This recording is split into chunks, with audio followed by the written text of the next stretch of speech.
प्रदेश में कोरोना से स्वस्थ होने वालों की संख्या बढ़कर हुई 27,844। प्रदेश में बढ़ते कोरोना संक्रमण की रोकथाम के लिए डीआरडीओ पटना और मुजफ्फरपुर में बनाएगी सेना कोविड अस्पताल। बेगूसराय जिले में मोती का उत्पादन कर ग्रामीण अर्थव्यवस्था को किया जा रहा है मजबूत।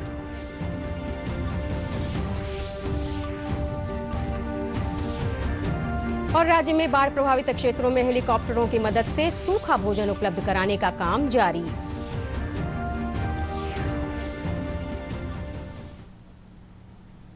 स्वागत आपका इस बुलेटिन में। मैं हूं रश्मि वात्स्यायन और अब समाचार विस्तार से। बिहार में पिछले 24 घंटों में 1,536 मरीज ठीक हुए हैं। इसके साथ ही कोरोना से ठीक होने वालों की कुल संख्या बढ़कर 27,844 हो गई है।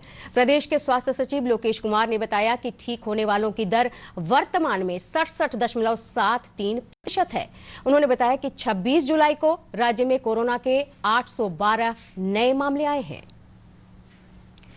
राज्य के सूचना एवं जनसंपर्क विभाग के सचिव अनुपम कुमार ने बताया कि सभी प्राथमिक स्वास्थ्य केंद्रों पर डिमांड के आधार पर परीक्षण की सुविधा दी गई है और सभी केंद्रों पर एंटीजन टेस्टिंग किट उपलब्ध है, जहां कोई भी संदेह के आधार पर अपनी जांच करवा सकता है।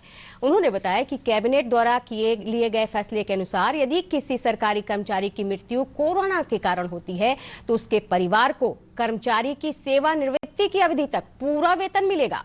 इसे विशेष पारिवारिक पेंशन कहा जाएगा। प्रदेश में तेजी से बढ़ते कोरोना संक्रमण की रोकथाम के लिए पटना और मुजफ्फरपुर में सेना कोविड अस्पताल बनाएगी। रक्षा मंत्रालय के रक्षा अनुसंधान और विकास संगठन डीआरडीओ ने इन शहरों में 500 बेड क्षमता वाले अस्थायी कोविड अस्पताल बनाने का फैसला किया है। ये अस्पताल वेंटिलेटर समेत सभी तरह की अत्याधुनिक सुविधाओं से युक्त होंगे। इसके लिए डीआरडीओ की उच्च स्तरीय टीम ने जमीन चिन्हित करने की दिशा में कार्रवाई तेज कर दी है। पटना में वेटनरी कॉलेज और बेहटा का डीआरडीओ की टीम ने निरीक्षण किया। वहीं मुजफ्फरपुर के जिलाधिकारी डॉक्टर चंद्रशेखर सिंह ने बताया कि डीआरडीओ की टीम ने स्थल निरीक्षण के लिए विभिन्न जगहों का दौरा किया है। बिहार राज्य प्रदूषण नियंत्रण परिषद ने पटना एम्स सहित 5 प्रमुख अस्पतालों को कोविड कचरे के निस्तारण में लापरवाही बरतने के आरोप में नोटिस जारी किया है। बोर्ड की एक टीम ने पिछले दिनों इन अस्पतालों का दौरा किया था।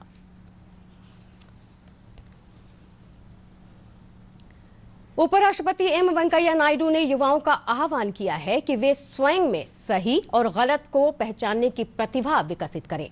एक प्रतिष्ठित अंग्रेजी समाचार पत्र द्वारा टाइम्स स्कॉलर 2019 के सम्मान समारोह को वेबिनार के माध्यम से संबोधित करते हुए उन्होंने अध्यापकों और समाचार जगत से आग्रह किया कि वे युवाओं में फेक न्यूज को पहचानने की प्रतिभा उसी तरह विकसित करें जिस प्रकार हंस केवल मोती चुनता है। उन्होंने युवाओं से आह्वान किया कि वे प्रण लें कि वे कभी भी अपने नैतिक मूल्यों से समझौता नहीं करेंगे। टाइम्स समूह द्वारा आयोजित इस लेखन प्रतियोगिता में देश भर के 3 लाख से अधिक प्रतिभागियों ने भाग लिया था। इसमें से 200 प्रतिभागियों को सम्मान के साथ चुना गया। पुरस्कार के रूप में सभी को एक लैपटॉप दिया गया है। बिहार से एकमात्र विजेता केसा हैदर को यह सम्मान मिला है। बेगूसराय जिले में मोती का उत्पादन कर आत्मनिर्भर भारत के संदेश को मूल रूप दिया जा रहा है। कोरोना संक्रमण के दौर में स्थानीय लोग प्रवासी कामगारों को प्रशिक्षण देकर उन्हें रोजगार का भी अवसर प्रदान कर रहे हैं। पेश है एक रिपोर्ट। किसी भी देश की ग्रामीण अर्थव्यवस्था को मजबूत किए बिना उसे आत्मनिर्भर नहीं बनाया जा सकता है। शायद यही वजह है कि प्रधानमंत्री नरेंद्र मोदी ने भारत को अपने पैरों पर खड़ा करने के लिए कोरोना जैसे संकट के समय में आत्मनिर्भर भारत और लोकल फॉर वोकल का मूल मंत्र दिया है। इस मंत्र को बेगूसराय के कई किसानों ने हाथों हाथ लिया है। उन्हीं किसानों में एक किसान है डंडारी के जयशंकर कुमार, जो मोती का उत्पादन करना सिर्फ खुद को आत्मनिर्भर बना रहे हैं बल्कि अन्य लोगों को भी प्रशिक्षित कर रहे हैं। बेगूसराय जिले से करीब 30 किलोमीटर दूर डंडारी प्रखंड के तेतरी गांव के किसान जयशंकर करीब 1 एकड़ के तालाब में न सिर्फ मोती की खेती कर रहे हैं बल्कि समेकित रूप से मछली और बत्तख पालन भी कर रहे हैं। जयशंकर को मोती उत्पादन की प्रेरणा साहित्य की एक प्रतिष्ठित पत्रिका में प्रकाशित आलेख से मिला। उसके बाद उन्होंने अपना प्रयास शुरू कर दिया। एक आलेख आया था कि कहाँ से आते हैं मोती, तो उसी समय से मुझे लगा कि मोती हमारे लिए काफ़ी उपयोगी है और मोती एक रत्न नहीं बल्कि एक आयुर्वेदिक इसका काफ़ी महत्व है। पुराने ज़माने में खान पान में यह शामिल था। मोती का भस्म लोग खाते थे और लंबा जीवन जीते थे। आजकल जो मोती का उत्पादन है वह भारतीय कुटीर व्यवस्था का अंग था, लेकिन वह समाप्त हो गया। तो इसी परिस्थिति में मुझे मेरी जिज्ञासा थी कि किसानों की दशा और दिशा को बदलने के लिए निश्चित रूप से कुछ ऐसे कार्य किए जाए जिससे कि काफ़ी पैसे उत्पादित हो। मोती का उत्पादन कोई कठिन कार्य नहीं है। इसमें सीप के मुंह में कोई भी बाहरी तत्व डालकर पानी में छोड़ दिया जाता है और 8 से 10 महीने में मोती तैयार हो जाता है। प्रधानमंत्री मोदी द्वारा आत्मनिर्भर भारत की घोषणा के बाद मोती की खेती में 4 चांद लगने की उम्मीद बढ़ गई है। किसान जयशंकर के मुताबिक इसमें कम लागत में अच्छी आमदनी की जा सकती है। निश्चित रूप से आज भारत के माननीय प्रधानमंत्री ने मेरे कार्यों को सराहा, तो निश्चित रूप से मुझे लगता है कि इससे बड़ा दिन मेरे जीवन में और कुछ कोई हो नहीं सकता। निश्चित रूप से प्रशिक्षण दे रहा हूं और उनको अपने साथ जोड़ रहा हूं, क्योंकि तालाब उनके पास है नहीं, तो उनको प्रशिक्षण देके अपने कार्यों के साथ उन्हें रोजगार के अवसर प्रदान कर रहा हूं। जयशंकर मोती उत्पादन में खुद को सफल होने के बाद अब न सिर्फ आसपास के छोटे छोटे किसानों को मोती उत्पादन के लिए प्रशिक्षित कर रहे हैं, बल्कि दूसरे जिले के भी किसान प्रशिक्षण के लिए आने लगे हैं। प्रधानमंत्री के मन की बात कार्यक्रम में मोती उत्पादन की चर्चा करने के बाद स्थानीय लोगों में काफी खुशी है और मोती उत्पादन को लेकर स्थानीय किसान काफी उत्साहित हैं। बहुत खुशी का बात है, प्रधानमंत्री जो इनका नाम लिए हैं, बहुत खुशी की बात है। हम लोग भी ले रहे हैं, प्रशिक्षण ले रहे हैं मोतियों का, तो हमको भी जीवन में सुधार होगा। माननीय प्रधानमंत्री जी मेरे गांव के किसान श्री जयशंकर जी का नाम लिए हैं और पूरे जिला क्या पूरे देश में तितरी गांव का चर्चा है, इसीलिए मैं बहुत खुश हूं। यहाँ बहुत किसान आ रहे हैं, उनको ट्रेनिंग भी दे रहे हैं और प्रवासी मजदूर को यहाँ काम में बहुत को लगा रहे हैं। प्रवासी मजदूर को हमारे माननीय प्रधानमंत्री जी ने जो मन की बात में हमारे ग्रामीण श्री जयशंकर जी का नाम लिया है मोती की खेती में, वो हमारे लिए बहुत सी उत्साह की बात है। और भी जो किसान इन सब चीज़ों से जुड़ना चाहते हैं, वो इस चीज़ को एक प्रेरणा के रूप में लेके अपनी आय को बढ़ा सकते हैं। और बेगूसराय से अनुज कुमार वर्मा की रिपोर्ट, दूरदर्शन समाचार, पटना। और अब बाढ़ अपडेट। नेपाल के जलग्रहण क्षेत्र में लगातार हो रही बारिश के कारण बिहार में गंगा समेत 10 नदियों का जलस्तर खतरे के निशान से ऊपर पहुंच गया है। केंद्रीय जल आयोग की ओर से सोमवार को नदियों के दैनिक जलस्तर और बाढ़ पूर्वानुमान के जारी आंकड़े के अनुसार बिहार में गंगा नदी का जलस्तर 1 स्थान पर, बूढ़ी गंडक 6, बागमती 3, घाघरा गंडक अधवारा समूह, कोसी और महानंदा 2-2 स्थान पर तथा कमला बलान और परमान नदी 1-1 स्थान पर खतरे के निशान से ऊपर बह रही है।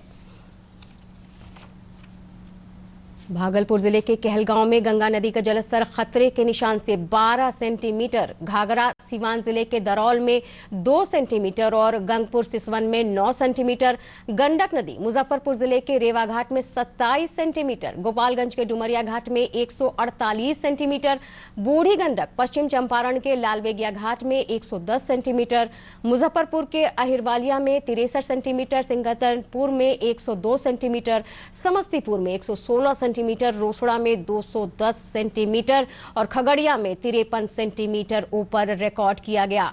आपदा प्रबंधन विभाग के अपर सचिव रामचंद्र डू ने कहा कि नदियों के बढ़े जलस्तर से बिहार के 11 जिलों के 87 प्रखंडों की 680 पंचायत की 16,10,000 आबादी प्रभावित है। उन्होंने कहा कि बाढ़ से अब तक 8 लोगों की मौत हुई है। इनमें दरभंगा और पश्चिम चंपारण जिले में 4-4 लोग शामिल हैं। श्री रामचंद्र ने कहा कि बाढ़ प्रभावित इन इलाकों में 30 राहत शिविर चलाए जा रहे हैं, जहां 14,000 लोग आवासित हैं। वहीं 524 120 सामुदायिक रसोई चलाई जा रही है, जहां प्रतिदिन 2,06,000 लोग भोजन कर रहे हैं। उन्होंने कहा कि बाढ़ प्रभावित जिलों में एनडीआरएफ और एसडीआरएफ की टीमें राहत एवं बचाव का कार्य कर रही हैं और अब तक प्रभावित इलाकों में 1,42,000 लोगों को सुरक्षित स्थानों पर पहुंचा दिया गया है। उन्होंने कहा कि प्रभावित लोगों के लिए हेलीकॉप्टर के माध्यम से खाद्य पैकेट गिराए जा रहे हैं। मुजफ्फरपुर जिले में भी बाढ़ की स्थिति गंभीर बनी हुई है। बाढ़ की स्थिति का जायजा लेने के लिए जिलाधिकारी चंद्रशेखर सिंह ने प्रभावित क्षेत्रों का दौरा किया। इस मौके पर जिलाधिकारी ने कहा कि कुल 12 प्रखंड के 120 पंचायत प्रभावित हैं। वहीं बाढ़ पीड़ितों को पॉलीथीन शीट की उपलब्धता, सामुदायिक किचन घर का संचालन, फूड पैकेट्स का वितरण, नाव का संचालन सुनिश्चित करने का भी आदेश दिया गया है। मौसम विज्ञान विभाग ने अगले 24 घंटे के पूर्वानुमान में बताया है कि 28 जुलाई की सुबह तक बिहार की सभी नदियों के जलग्रहण क्षेत्रों में हल्की बारिश होने की संभावना है। बिहार के दरभंगा जिले में दरभंगा समस्तीपुर राजकीय राजमार्ग संख्या 50 के कई स्थानों पर बाढ़ का पानी बहने के कारण भारी वाहनों का आवागमन बंद कर दिया गया है। जिलाधिकारी डॉक्टर त्यागराजन SM ने सोमवार को यहां बताया कि दरभंगा समस्तीपुर राजकीय राजमार्ग 50 पर 10वें किलोमीटर में डिलाही रक्सी पुल और उसके अलावा रक्सी पुल से विशनपुर के बीच में कई स्थानों पर बाढ़ का पानी तीव्र गति से करीब 1.5 से 2 फीट तक सड़क पर बह रहा है। दरभंगा के कार्यपालक अभियंता पवन कुमार सिंह ने अधिकारियों के साथ दरभंगा समस्तीपुर मार्ग का आज निरीक्षण किया और भारी वाहनों के परिचालन पर रोक लगाने की अनुशंसा की, जिसके बाद इस सड़क पर भारी वाहनों का परिचालन अगले आदेश तक बंद कर दिया गया है।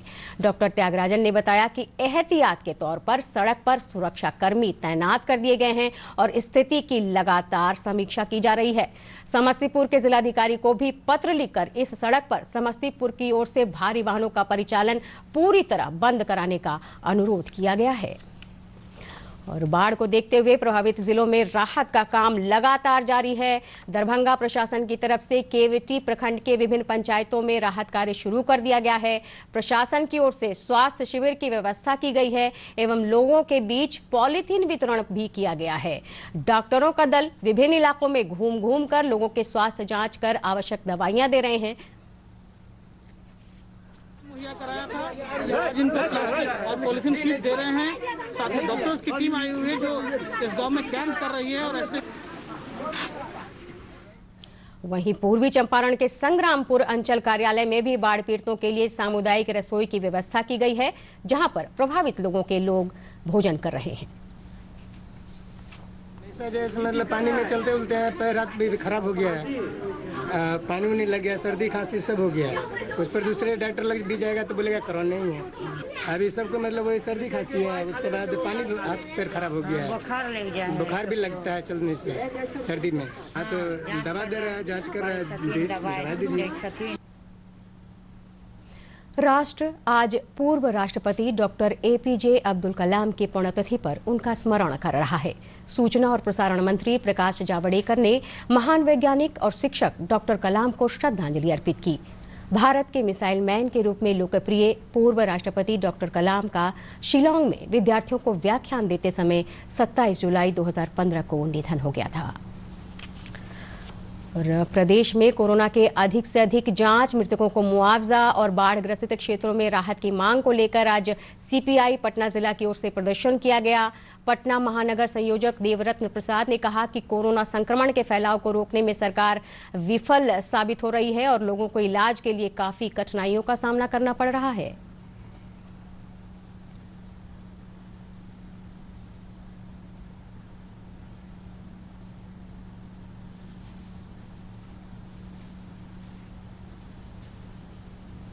और अब बुलेटिन के अंत में मुख्य समाचार एक बार फिर से। प्रदेश में कोरोना से स्वस्थ होने वालों की संख्या बढ़कर हुई 27,844। प्रदेश में बढ़ते कोरोना संक्रमण की रोकथाम के लिए DRDO पटना और मुजफ्फरपुर में बनाएगी सेना कोविड अस्पताल। बेगूसराय जिले में मोती का उत्पादन कर ग्रामीण अर्थव्यवस्था को किया जा रहा है मजबूत।